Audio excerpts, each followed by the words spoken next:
പക്ഷേ ഇസ്രായേലിന്റെ വാദങ്ങൾ ശരിയാണ് എന്നുണ്ടെങ്കിൽ രക്ഷാപ്രവർത്തകർ എന്തുകൊണ്ട് എത്താൻ വൈകി എന്നതിൽ സംശയമുണ്ട്. അതുകൊണ്ട് തന്നെ ഇറാനോ നമസ്കാരം. പശ്ചിമേഷ്യയിൽ നിന്ന് വരുന്ന വാർത്തകൾ അത്ര സുഖകരമല്ല. ഇസ്രായേലില് ജെറുസലേമിന് സമീപം ഒരു വലിയ സ്ഫോടനം, ചെറിയ സ്ഫോടനമല്ല, ഒരു അത്യുഗ്രൻ സ്ഫോടനം നടന്നതായുള്ള വാർത്ത അന്താരാഷ്ട്ര മാധ്യമങ്ങൾ പുറത്തുവിടുന്നുണ്ട്. ഇസ്രായേൽ അങ്ങനെയാണ്, യഥാർത്ഥ വിവരങ്ങൾ പുറത്തുവിടില്ല. കുറെ ദിവസങ്ങൾ കഴിഞ്ഞ ശേഷം മാത്രമേ വാർത്തകൾ പുറത്തു വരൂ. ഒരു മിസൈൽ ഹബിലാണ് ഈ സ്ഫോടനം നടന്നിട്ടുള്ളത്. പ്രാഥമിക വിവരം അനുസരിച്ച് വലിയ പരിക്കുകളാണ്. കെട്ടിടങ്ങളൊക്കെ തകർന്നു, മറ്റ് കെട്ടിടങ്ങളുടെ ജനൽ ചില്ലുകളൊക്കെ തകർന്നു. അതായത് ഇതൊരു സാധാരണ പരീക്ഷണത്തിന്റെ ഭാഗമായി ഉണ്ടായ ഒരു അബദ്ധത്തിൽ ഉണ്ടായിപ്പോയ ഒരു സ്ഫോടനമാണ്. നിയന്ത്രിതമായി നടത്തിയ സ്ഫോടനം അനിയന്ത്രിതമായി സംഭവിച്ചു പോയതാണ് എന്നൊക്കെയാണ് കൃത്യമല്ലാത്ത വിവരങ്ങൾ ഇസ്രായേൽ പറഞ്ഞുകൊണ്ടിരിക്കുന്നത്. എന്നാൽ ഇസ്രായേൽ അതുപോലെ അമേരിക്ക ഇറാനിൽ രൂക്ഷമായ ആക്രമണം നടത്താൻ പോകുന്നു, അവരുടെ ആയുധ ശേഖരങ്ങൾ, മിസൈൽ ശേഖരങ്ങൾ തകർക്കാൻ പോകുന്നു എന്ന് വീമ്പിളക്കി മണിക്കൂറുകൾ കഴിയുന്നതിന് മുമ്പാണ് ഈ സ്ഫോടനം നടന്നത് എന്നതുകൊണ്ട് ഇനി ഇറാന്റെ ആക്രമണത്തിലാണോ, ഇനി ഹിസ്ബുള്ള ആക്രമിച്ചിട്ടാണോ ഒന്നും അറിയാൻ വയ്യ. ഏതായാലും പൂർണ്ണമായിട്ടുള്ള വിവരങ്ങൾ പുറത്തു വരുന്നില്ല. ഇസ്രായേൽ പറയുന്നത് ഇതൊരു സാധാരണ പരീക്ഷണമാണ്, ഞങ്ങൾ നടത്തിയിട്ടുള്ള ഒരു പരീക്ഷണമാണ്, ആ പരീക്ഷണവുമായി ബന്ധപ്പെട്ടിട്ട് ഉണ്ടായ ഒരു സ്ഫോടനമായി പോയി എന്നാണ് പറയുന്നത്. സ്ഫോടനം നടന്ന പ്രദേശത്തെ കെട്ടിടങ്ങൾ മുഴുവൻ തകർന്ന, അതുപോലെ ജനച്ചില്ലുകളൊക്കെ തകർന്നതൊക്കെ അന്താരാഷ്ട്ര മാധ്യമങ്ങൾ ദൃശ്യങ്ങൾ സഹിതം റിപ്പോർട്ട് ചെയ്യുന്നുണ്ട്. ഇവിടെ ഏറ്റവും അധികം ശ്രദ്ധിക്കേണ്ടത് അപകടം നടന്ന ഉടൻ, സാധാരണ ഇസ്രായേൽ എന്ന് പറഞ്ഞാൽ ഒരു ദുരന്തമോ അപകടമോ എന്തെങ്കിലും സംഭവിച്ചു കഴിഞ്ഞാൽ വളരെ പെട്ടെന്ന് തന്നെ അവിടെ രക്ഷാപ്രവർത്തകർ എത്തുമെന്നുള്ളതാണ്. പ്രത്യേകിച്ച് ഇത്തരത്തിൽ ഇസ്രായേൽ അവകാശപ്പെടുന്നത് പോലെ ഒരു പരീക്ഷണമാണ് നടന്നിരുന്നതെങ്കിൽ അവിടെ ഒരു അപായം ഉണ്ടായാൽ, ഒരുപക്ഷെ അനിയന്ത്രിതമായി അത് മാറിപ്പോയി കഴിഞ്ഞാൽ വളരെ പെട്ടെന്ന് തന്നെ അത് പരിഹാരം ചെയ്യാൻ വേണ്ടി രക്ഷാസേനകൾ അവിടെ ഉണ്ടാകേണ്ടതാണ്. പക്ഷെ അപകടം നടന്ന ഉടനെ സുരക്ഷാ ഉദ്യോഗസ്ഥർക്ക് അങ്ങോട്ട് കൃത്യസമയത്ത് എത്തിച്ചേരാൻ കഴിഞ്ഞിട്ടില്ല എന്നത് വലിയ ദുരൂഹതയാണ് സൃഷ്ടിക്കുന്നത്. ഇസ്രായേലും അമേരിക്കയും ഇറാനെതിരെ വളരെ ശക്തമായ ആക്രമണം നടത്തും എന്ന് ഭീഷണി മുഴക്കിക്കൊണ്ടിരിക്കുക.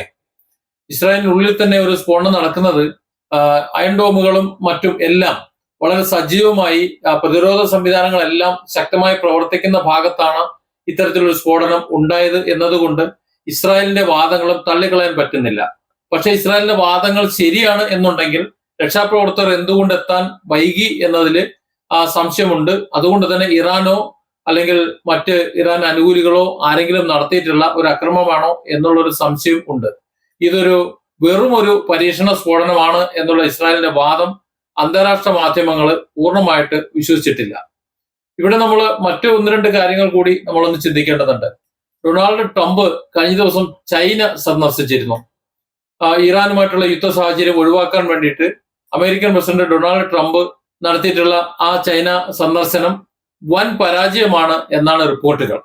മാത്രമല്ല ചൈനയിൽ നിന്ന് ട്രംപിന് സംഘത്തിന് ലഭിച്ചിട്ടുള്ള കുറെ ഇലക്ട്രോണിക് ഉപകരണങ്ങളുണ്ട്. ചൈന ഇലക്ട്രോണിക് ഉപകരണങ്ങളുടെ ഉസ്താദാണ്. നമുക്കറിയാലോ, ഒരു കാലത്ത് നിർമ്മാണ മേഖലയിൽ വളരെ പിന്നോട്ടായിരുന്നെങ്കിലും ഇന്ന് ലോക വിപണിയിൽ ചൈനയുടെ ഇലക്ട്രോണിക് ഉൽപ്പന്നങ്ങൾ കഴിഞ്ഞേ മറ്റെന്തുമുള്ളൂ. ഏത് വൻകിട കമ്പനി ആയാലും ഏത് വലിയ ഇലക്ട്രോണിക് സാധനങ്ങളായാലും അതിൽ ചൈനയുടെ ഒരു പാർട്ടെങ്കിലും ഇല്ലാതെ ഇന്ന് പറ്റില്ല എന്ന നിലയിൽ ചൈന മാറിയിട്ടുണ്ട്. ഏതായാലും അത്തരത്തിലുള്ള ഇലക്ട്രോണിക് ഉപകരണങ്ങൾ ഉൾപ്പെടെയുള്ള സമ്മാനങ്ങൾ സുരക്ഷാ ഭീഷണി ഉണ്ട് എന്ന് പറഞ്ഞുകൊണ്ട് വിമാനത്തിൽ കയറ്റുന്നതിന് മുമ്പ് തന്നെ അവർ ചവറ്റുകുട്ടയിൽ ഉപേക്ഷിച്ചു എന്നാണ് വാർത്ത. അതായത് ചൈന ട്രംപിന് സമ്മാനമായി കൊടുത്തു, പക്ഷെ അത് കയറുന്നതിന് മുമ്പ് അത് അമേരിക്കൻ പ്രസിഡന്റ് അത് കളഞ്ഞു. അതായത് ചൈനയുടെ ചാരക്കണ്ണുകളെ അമേരിക്ക എത്രത്തോളം ഭയപ്പെടുന്നു എന്നതിന് ഏറ്റവും വലിയ തെളിവാണ്. ചൈന ഇറാനെ സഹായിക്കുന്നുവെന്നും ചൈനയുടെ സഹായം ഉള്ളത് കൊണ്ടാണ് ഇറാൻ ഇത്രയധികം പിടിച്ചു നിൽക്കുന്നതെന്നും അമേരിക്ക പറഞ്ഞുകൊണ്ടിരിക്കുന്നുണ്ട്.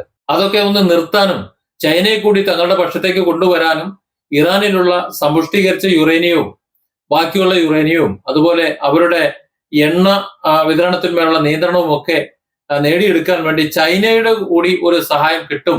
ഇനി ചൈനയും അമേരിക്കയും തമ്മിലൊരു എണ്ണ കരാർ ഉണ്ടാക്കിക്കളയാം, ഇറാന്റെ എണ്ണയും ചൈനയും അമേരിക്കയും തമ്മിലുള്ള കരാർ ഉണ്ടാക്കിക്കളയാം എന്നുള്ളൊരു വ്യാമോഹമൊക്കെ ആയിട്ടാണ് അമേരിക്കൻ പ്രസിഡന്റ് ചൈനയിലേക്ക് വണ്ടി കയറിയത്. പക്ഷേ ചൈനയെ സംബന്ധിച്ചിടത്തോളം അതിന് നിന്നു കൊടുത്തിട്ടില്ല എന്നും ചർച്ച വൻ പരാജയമായിരുന്നു എന്നും വാർത്തകൾ പുറത്തു വരുന്നുണ്ട്.